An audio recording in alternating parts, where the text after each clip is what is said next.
Bonjour et bienvenue dans l'épisode 4 du Cinéco. Aujourd'hui, on va parler de La jeune fille et les paysans, sorti mercredi 20 mars à l'Arvor à Rennes et dans les salles françaises en général, distribué par Jokers Film, film réalisé par Hugh et Dorota Walshman. On fera un écho avec La Passion Van Gogh et pour ce faire, j'ai invité Lou Rebuffet. Du coup, je te laisse te présenter. Salut, moi c'est Lou.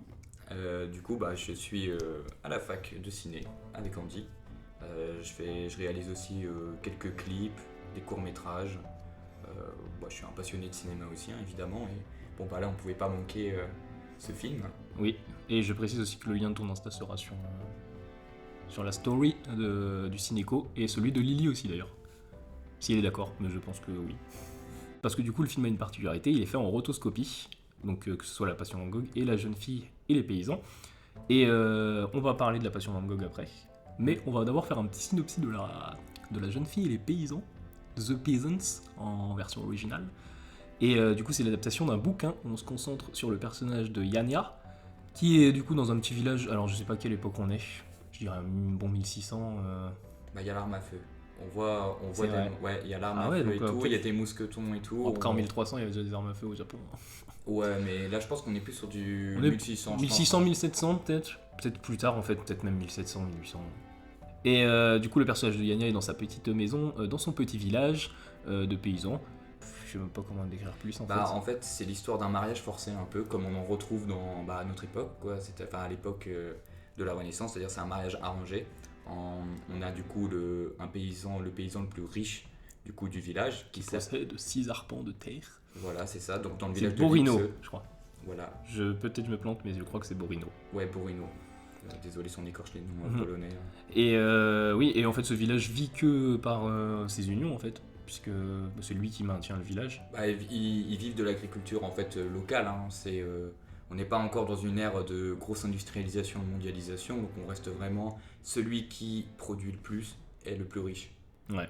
Et donc du coup, cet homme le plus riche, il va avoir besoin de se remarier car suite à des problèmes internes dans le village dû à son âge, du coup, il a la nécessité de devoir se marier.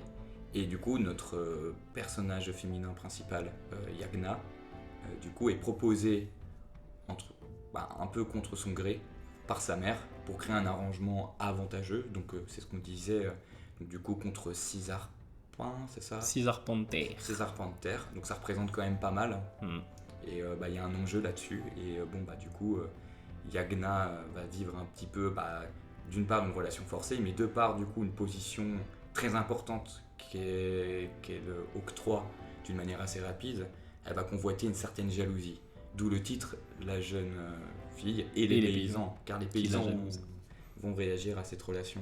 Et il faut dire aussi du coup qu'Yania a une réputation, on va dire, de traîner dans le village, alors que pas du tout, en fait, elle est vierge. Techniquement, oui, elle couche avec un seul mec. En fait, elle attise, on va dire, les passions, de par sa beauté, parce qu'elle est décrite comme une personne extrêmement belle et aussi extrêmement innocente, hein, car mine de rien, quand on nous la dépeint au tout début, on la voit en train de faire des petites structures en papier. Oui. Qui sont très belles d'ailleurs. Hein. Oui, on aura l'occasion d'en reparler aussi. En fait, on va en parler même tout de suite parce que tu as utilisé un mot intéressant, on la dépeint. Ouais. Et du coup, le film a une particularité, c'est qu'il est en rotoscopie. Donc en gros, qu'il est tourné en prise de vue réelle, puis on repeint. À l'époque, on repeignait sur la pellicule, tout ça. Mais là, du coup, ce qu'ils ont fait, c'est qu'on peint les décors, on met les personnages, on repeint par-dessus les personnages, puis on les intègre ensuite dans le décor. Et c'est intéressant, du coup, le délire des collages, en fait, enfin des découpages, parce qu'en fait, c'est ce qui se passe dans le film. Avec le découpage des personnages qui ont une sorte de... comme j'en parlais avec Lily d'ailleurs, en fait c'est marrant, on se fait un écho du coup avec June, mais c'est le bouclier dans Dune de Lynch, tu vois, qui décolle les personnages un peu de l'esthétique du film. C'est ça. T'as une sorte de deux niveaux de réalité comme Lily disait, et là on va avoir pareil, on va avoir un décor qui est pas mouvant, qui bouge pas trop, même si c'est un certain plan, quand on est dehors, on voit que les textures bougent un peu, mais en intérieur on va avoir un mur vraiment en peinture à l'huile, qui ne bouge pas, et par contre on va avoir le perso avec toutes ses ombres, toutes ces nuances de peinture qui vont bouger. Alors moi, c'est marrant que tu dises que le décor bouge pas, car moi je l'ai quand même trouvé extrêmement... en fait, surtout dans les scènes d'extérieur, on voit que le décor il se déplace. Alors c'est lié à la technique évidemment, qui est quand même... c'est quand même la grosse marque du film. Il faut se rendre compte que chaque plan qu'on voit a été peint entièrement. Et il faut voir le niveau de détail. C'est un niveau, mais c'est incroyable en fait. Et moi, par exemple, dans les scènes extérieures, avec les saisons notamment, on commence. Il faut savoir aussi, justement, juste avant que je continue mon argumentation, c'est que le film se découpe en 4 actes et ces actes sont représentés par les saisons. Donc au début, on commence en automne. Donc du coup, on va avoir une colorimétrie quand même assez. Ce sont des couleurs à la fois chaudes et très marron. Donc on a de l'orange. Marron quoi, enfin les couleurs de type d'automne quoi. Ouais, mais on a même il y a un beau lever de soleil au début. Ouais, c'est ça, ouais. Très jaunâtre. Très jaunâtre et tout. Et quand on regarde par exemple l'étendue, l'herbe, enfin les herbes, les arbres et tout, je trouve que le média est très bien choisi pour représenter les saisons. Je trouve que utiliser la rotoscopie surtout dans ce type de film. Parce que comme on l'a dit, ça se passe à la Renaissance, donc on n'a pas énormément, on n'a pas des gigastructures énormes, on est vraiment dans un petit village. En fait, en voyant, c'est ce qu'on disait en sortant du film, c'est qu'en fait, on a vraiment l'impression qu'il y a un monde qui bouge, qu'il y a une activité, que c'est pas parce que par exemple. Mais c'est même pas forcément voulu ça, puisqu'en fait c'est la qualité et le défaut de la technique, c'est que de toute façon quand tu fais tous tes plans en peinture, ils vont jamais être de la même. Peuvent faire des trucs ressemblants, tu vois. Ouais, mais ça sera vu jamais que c'est pas numérique, ils peuvent pas copier-coller, tu vois. Et puis, je trouve en fait, si t'aurais fait ça, le décor aurait pas été vivant. Bah ouais, c'est ça. Et je trouve que ça rajoute vraiment il y a vraiment une singularité dans ce film, vraiment, et ça se joue vraiment là-dessus. Je trouve que c'est ce qu'on disait, si le film avait été tourné uniquement en prise de vue réelle, peut-être que, disons, on aurait moins ressenti cet aspect vivant du village, cet aspect de même les animaux qui bougent. Le vent, il y a tout le décor vraiment qui se plie et qui suit la narration en fait. Ouais. Au lieu d'être seulement concentré sur Yagna, on est concentré vraiment sur Yagna et son interaction avec le village. Et c'est ça notamment l'argument de ce film, je pense. C'est vraiment la technique utilisée vraiment pour sublimer bien que non, parce que l'histoire, on va en reparler juste après, mais l'histoire est quand même assez sombre. Yagna, malheureusement, c'est une jeune fille innocente, mais qui subit malheureusement les courroux du village un peu. À partir du moment où en fait elle est mariée avec le paysan, dès qu'elle est mariée avec elle, en fait sa vie elle change drastiquement. C'est là où l'automne, en fait, c'est assez marrant parce qu'au début le film aurait pu commencer honnêtement au printemps. Et après commencer un petit peu à détériorer, tu vois. Oui, pour arriver à l'hiver au final. Mais je trouve ça très intéressant d'arriver à l'automne, car déjà l'automne, si je me trompe pas, la moisson est finie. Donc on est en train de préparer du coup les réserves pour l'hiver. Et justement, ça va beaucoup jouer parce que dans un monde de paysans, dans un monde vraiment très rural, où la nourriture, là où les hivers, surtout en Pologne, car ça se passe en Pologne, où il fait extrêmement froid en hiver, du coup forcément on va avoir des situations avec des paysans qui du coup subissent la famine, et du coup cet effet-là va créer une certaine jalousie envers Yagna, parce que Yagna du coup a une position extrêmement haute dans le village. En fait, c'est presque la première dame quoi. Au final, elle est même plus importante que le maire. Ah oui, une fois qu'elle est mariée, de toute façon, elle est. Tout le monde convoite en fait ces arbres, même dès le début du film ils le disent, tout le monde convoite la richesse de ce mec-là.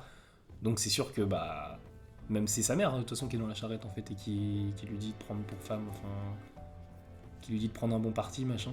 Bah oui, voilà, c'est ça. Et c'est le nom de sa fille après qui ressort, et puis la mère qu'on croise d'ailleurs au début et qu'on se dit oh gentil tout ça, et puis oui, mais c'est ça justement qui est très intéressant dans ce film là, je trouve, c'est le développement des personnages. Car sans rentrer forcément dans un spoil, mais en fait il n'y a aucun personnage du film à part Yagna elle-même qui est innocent. Voilà, au début du film, d'ailleurs, on a même des faux espoirs. Au début, on pense avoir des personnages. On a des personnages très forts comme Antak, c'est ça son nom. Antek, oui, voilà. Auquel tu vas t'accrocher, où tu te dis bon c'est pas un mauvais gars, machin et tout. C'est un personnage justement qui peut au début comprendre entre guillemets la douleur qu'elle subit, mais en fait, plus tard, on se rendra compte qu'en fait c'est un opportuniste. Et en fait, d'ailleurs, c'est souvent ça qui se passe. Toutes les relations qu'elle a avec les villageois, c'est toujours lié à de l'opportunisme.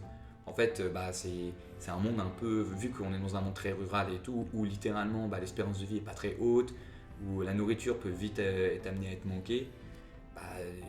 Du coup, en fait, ça crée un opportunisme assez important, et donc du coup, Yagna, elle va se le prendre très vite. Mais c'est bien d'accord avec la forme, enfin... Tu te dis, il faut pas rester fixe sur un perso en se disant, bon, je vais m'accrocher à lui, machin. En fait, c'est des personnages qui sont très mouvants, et comme la technique, au final. Comme le décor, ouais, voilà, c'est ça. Et c'est ça, c'est vrai que c'est cette partie-là qui m'a pas mal marqué aussi dans ce film. Et c'est vrai qu'en sortant, voilà, quoi, on se dit...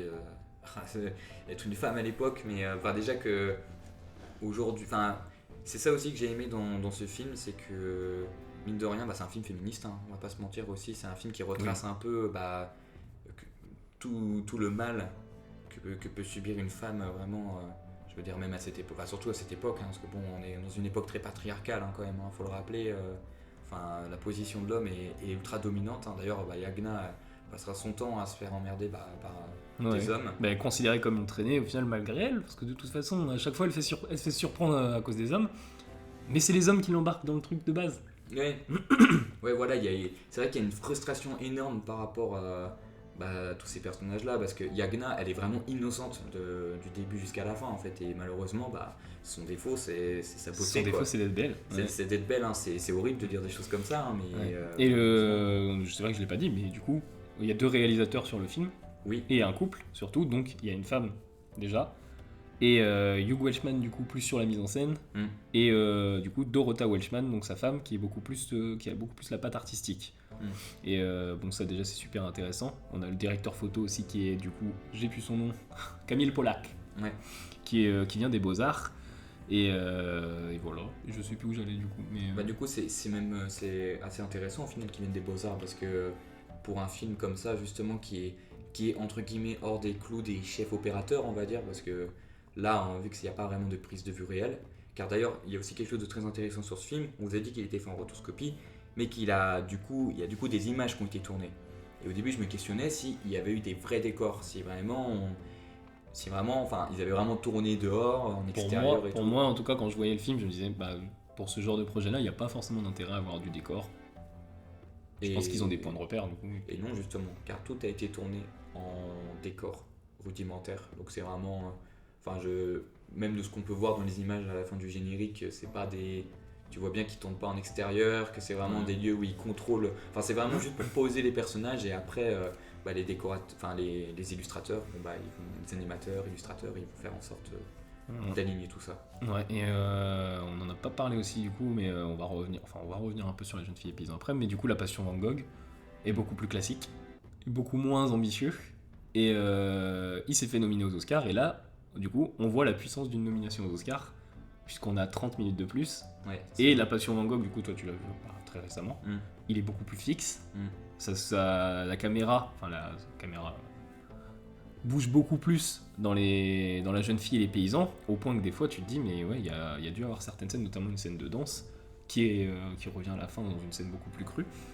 Et il y a cette façon de filmer la danse où tu te dis, mais c'est abominable de faire ça abominable, tu vois ce que je veux dire, c'est titanesque de faire ça quand même en peinture.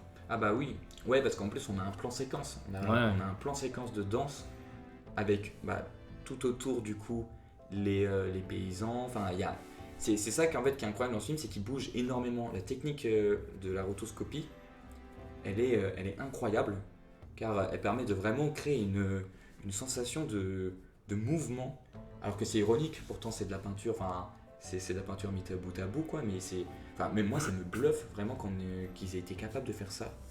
Parce que en vrai, on parle pas juste de, entre guillemets, de dessin, c'est vraiment de la peinture à huile, quoi. Il y a un détail qui est vraiment accru, quoi. On les voit, du coup on voit dans le générique de fin les textures mises sur les personnages, et tu dis le rendu est incroyable pour juste tu vois, je me disais des fois même à la fin ils vont nous montrer le visage de la personne recouvert de peinture, et non, les mecs dessinent vraiment, du coup ils vont mettre les couche par couche après, quoi. C'est pour ça je me dis, d'un côté, est-ce qu'il y a de la prise de vue réelle dans le film au final, ou est-ce que tout est repeint après? Moi, en tout cas, de ce qu'on voit dans le générique, on en voit. Et de ce que j'avais lu sur d'autres articles et tout, il y a véritablement eu des prises de vue. Après, ça dépend. Il y a certains plans, ça se voit que c'est purement subjectif, que ça a été inventé. On voit par exemple, notamment l'introduction, avec ce petit bout de, comment on appelle ça, avec cette plante où on voit son pollen qui part.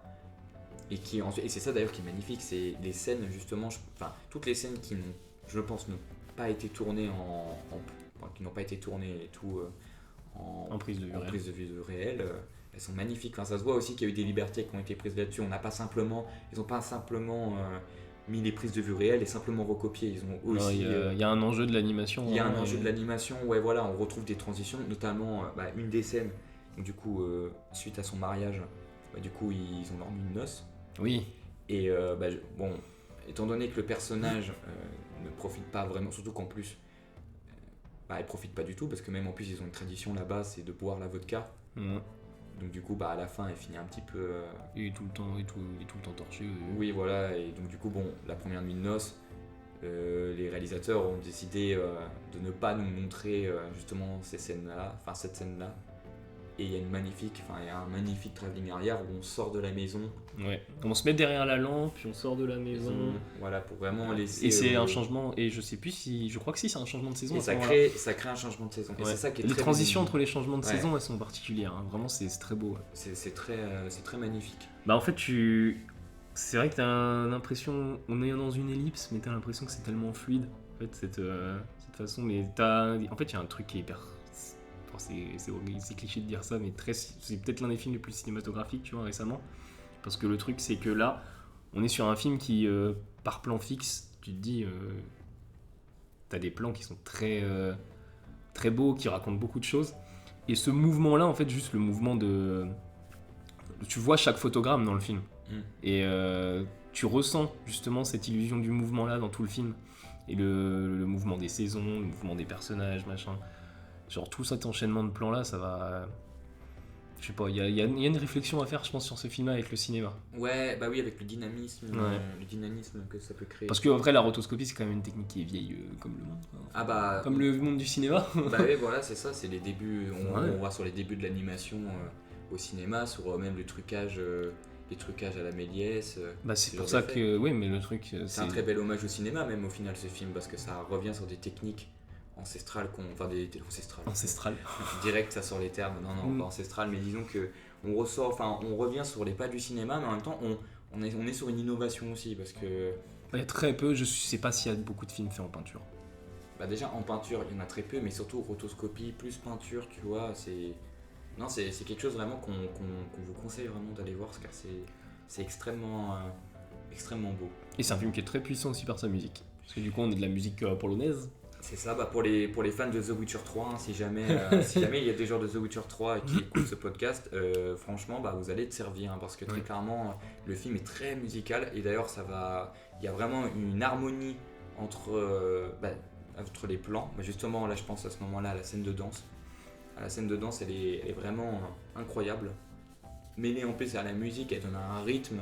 L'image vraiment nous fait danser. Moi, mes yeux, à un moment, mais vraiment, ils regardaient partout.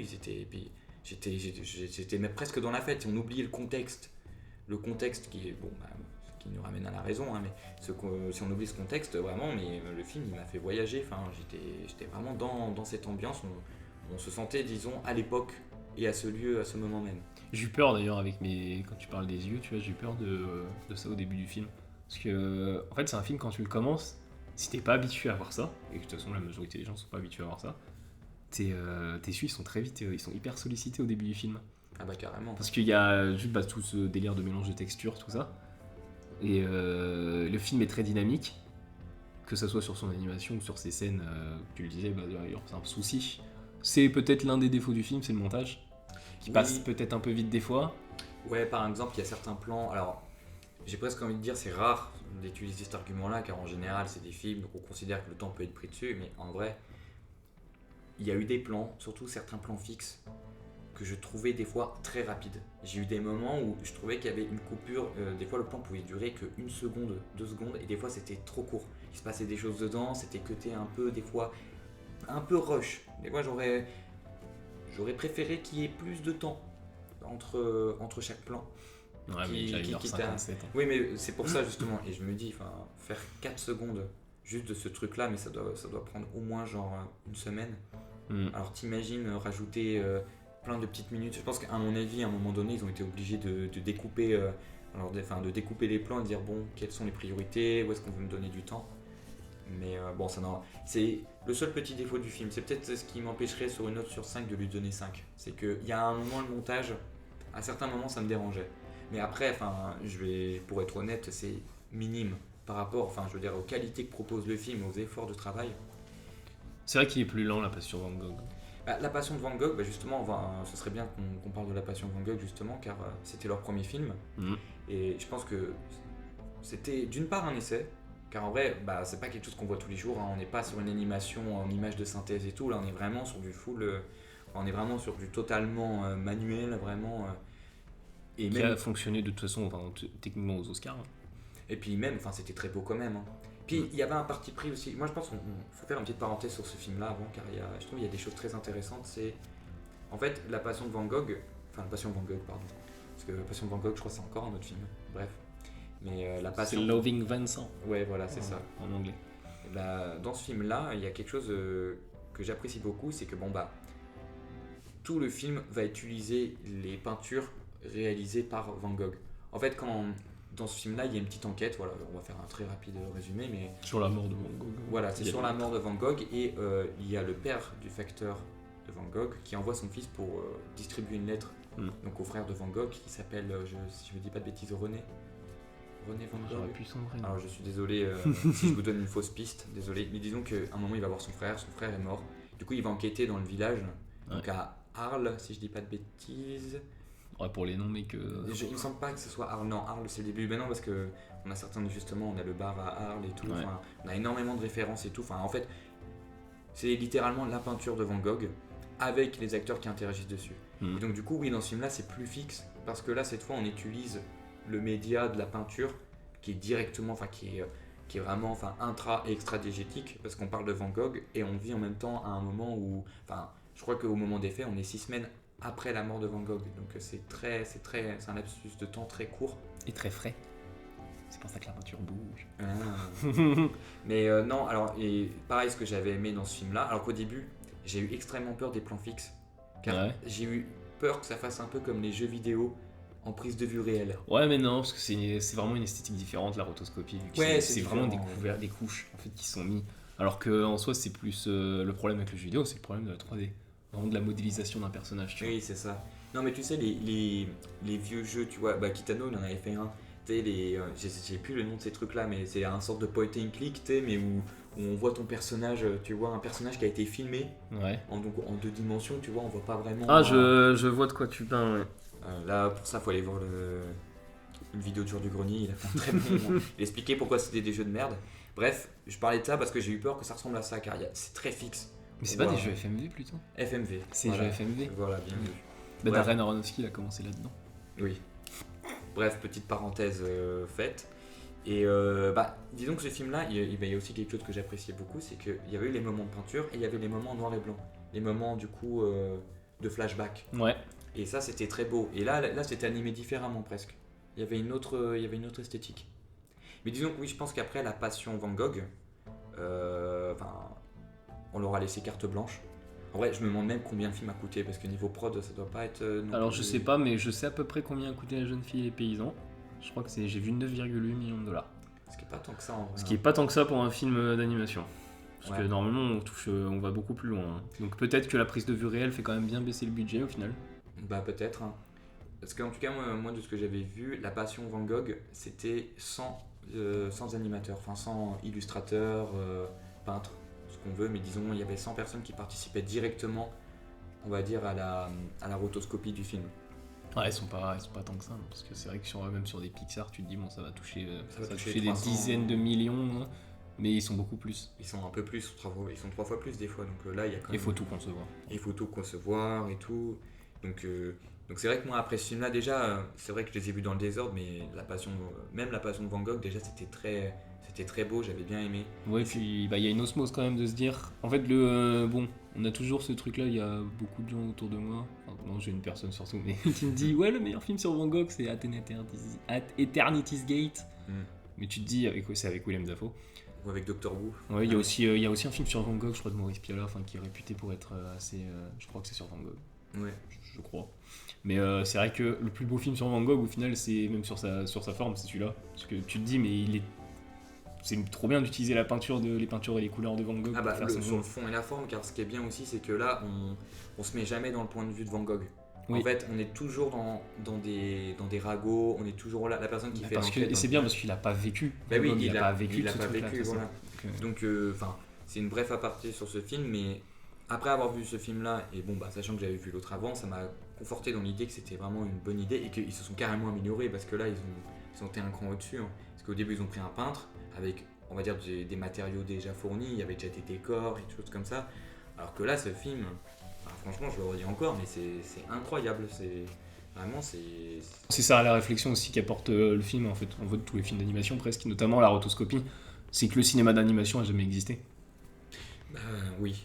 De toute façon, le cinéma part de l'animation. Ce film-là, c'est la preuve, parce que c'est vrai que honnêtement, on verra, franchement, là actuellement, je peux donner peut-être un petit prono aux Oscars, mais je pense qu'il peut y avoir il y sera.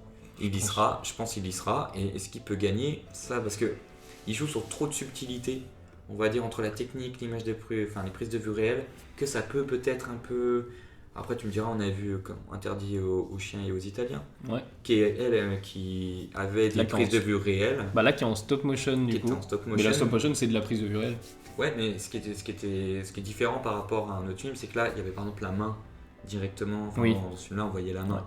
Une main qui était vraiment humaine. La main du réalisateur, ouais. Voilà, qui réagit un peu comme un dieu et tout. Qui n'a pas eu de César, d'ailleurs. Non. C'est l'Interview du poulet. Non, moi un peu dégoûté parce que même Mars Express c'était jouable. Mais bon, bref. Mais il y a un cinéaste qui a travaillé beaucoup avec la rotoscopie et je pense que c'est bien aussi d'aller voir ce qu'il fait. C'est Richard Linklater qui a fait du coup Scanner Darkly avec Keanu Reeves dedans. Et où tu vois d'ailleurs les images en fait avec Keanu Reeves. Enfin c'est génial juste de le voir en 2D, tu vois, enfin avec une esthétique 2D. Keanu Reeves, on l'a vu un peu partout, on l'a vu en 3D, on l'a vu en prise de vue réelle, on l'a un peu vu sous toutes ses formes. Maintenant, ce mec-là, c'est très spécial. Et récemment sur Netflix, récemment, c'était l'année dernière, voire l'année d'avant, mais c'était Apollo 10,5. Du coup, c'est un gamin qui se rêve un peu d'aller sur la Lune. C'est pour ça le Apollo 10,5.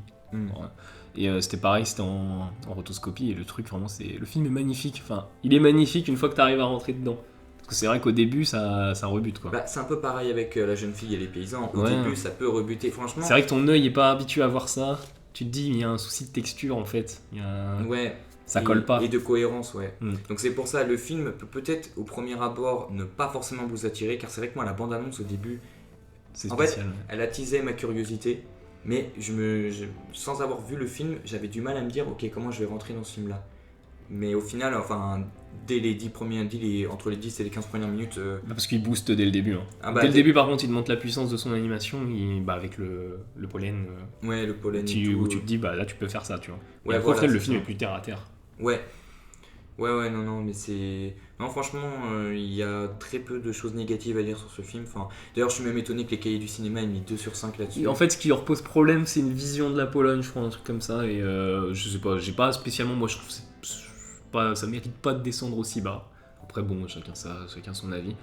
Mais sachant que tout ce qu'il y a à creuser sur le film, surtout sur le côté cinéma d'animation, tout ça, je pense qu'il y a des choses quand même intéressantes qui peuvent faire que tu mets pas 2 étoiles à ce film là, quoi. Surtout que même il y a des références au pays quand même qui ne font pas que le descendre. C'est vrai qu'en voyant le film, vu qu'on est à travers le personnage de Yagna, et Yagna, comme on l'a expliqué et tout, elle vit des choses quand même qui sont pas terribles, donc forcément ça peut donner une image de tous les Polonais étaient comme ça et tout. Moi je pense que c'est juste l'époque, un contexte d'époque. On va en France, on va en Italie, on suit la même type de composition, c'est-à-dire une époque très rurale avec je sais pas, une jeune fille qui se situe dans ce village-là et tout. Il y en a eu beaucoup des mariages forcés comme ça, malheureusement, mais ça discrédite pas la Pologne. Au contraire, je trouve qu'il y a quand même une lettre d'amour à la Pologne, dans une certaine manière, dans ses traditions. Il y a quand même certaines choses qu'on retrouve. Oui, même avec le costume. Le costume de Handtake. Voilà, c'est ça, il y a quand même quelque chose de beau, même sur les traditions et tout, sur certaines traditions et tout. Après, oui, c'est vrai que malheureusement, si on prend aujourd'hui avec notre œil à nous, effectivement, c'est une période dégueulasse, quoi, parce que la pauvre Yagna, malheureusement, elle n'aura pas la fin qu'elle mérite. Elle finira, elle qui était au début personne, elle finira persécutée par tout le village entier, et ça c'est extrêmement... Je m'attendais pas d'ailleurs à ce que le film parte là-dedans. Non, d'ailleurs le film, je trouve qu'il prend... Je m'attendais à ce que ce soit un film qui finisse en mode good, un peu feel good, et en fait pas du tout. Le film vraiment... Parce que justement, c'est bien de t'avoir assommé avec son animation, ses musiques, et de t'avoir montré un côté très puissant, et de finir là-dessus. En fait, c'est les trucs qui... c'est ce qui fait Ari Aster en fait. Ouais. À chaque fois, en fait, il te met une claque, tu vois, sur la fin. Ouais. Genre quand tu sors du film, t'es en mode... Tu ne parles pas, tu vois. T'es en mode, bah... Ouais, voilà. Tu sors un peu la queue entre les jambes et puis. Ouais. C'est ce qui s'est passé aussi. Je sais que tu vois, je l'avais pas vu en salle, mais j'aimerais bien le voir en salle avec plein de gens, tu vois. Mais Mélancolia de Lars von Trier. Oui. Genre bon, Lars von Trier, bon, c'est lui quoi. Hein, c'est son cinéma quoi. Il est très très sombre. Mais apparemment les sorties de salle de Mélancolia, c'était une catastrophe. Hein, c'était une horreur au niveau moral. Hein. Bah ouais, mais en même temps, là, je voyais, ça aurait été un ultra mal pensé de faire finir bien le film. Enfin, je veux dire, en vrai, dans ces situations-là, la personne, elle ne pouvait pas bien s'en sortir. Hein, et bon, bah, pas de bol, quoi. Mais on est quand même on n'est pas quand même dans du bashing de personnages. Enfin, non, on comprend que c'est le contexte de cette époque-là. On est avec des persos très nuancés. Oui. Mais dans tous les sens du terme, du coup, encore. Ouais, encore une fois, voilà, c'est ça. C'est qu'il n'y a pas... Pareil, moi, un truc dont j'ai eu peur, c'est un peu du... Pas du mal gaze, mais disons cet aspect de « Oh, je suis l'homme, je viens te sauver, je suis le bonhomme ». Et en fait... la vérité c'est que non, ça n'arrivera jamais. Au début on pense à ce genre de choses, mais en fait le film nous rattrape très vite et il nous ramène à la raison. Hein, c'est qu'il n'y a aucun perso qui se vaut en fait. Ouais, voilà, et que même à l'époque il n'y a pas de bons personnages, il n'y a que des circonstances. En fait au final, toutes les personnes qui approchent Yagna, c'est juste pour essayer de mieux s'en sortir. Il la trouve jolie et en même temps elle peut leur conférer des avantages liés à sa position. Bah ouais. Et voilà. Et malheureusement ça résume un petit peu la situation de la femme pendant de longues années. Et il y a aussi un dernier parallèle que je voudrais faire qui est très intéressant, c'est un film qui parle de l'agriculture. Et si on enlève un petit peu tout le message, on va dire, sur pas féminisme, mais rappeler la cause de la femme à l'époque, ce film il ramène aussi un petit peu l'agriculteur au centre de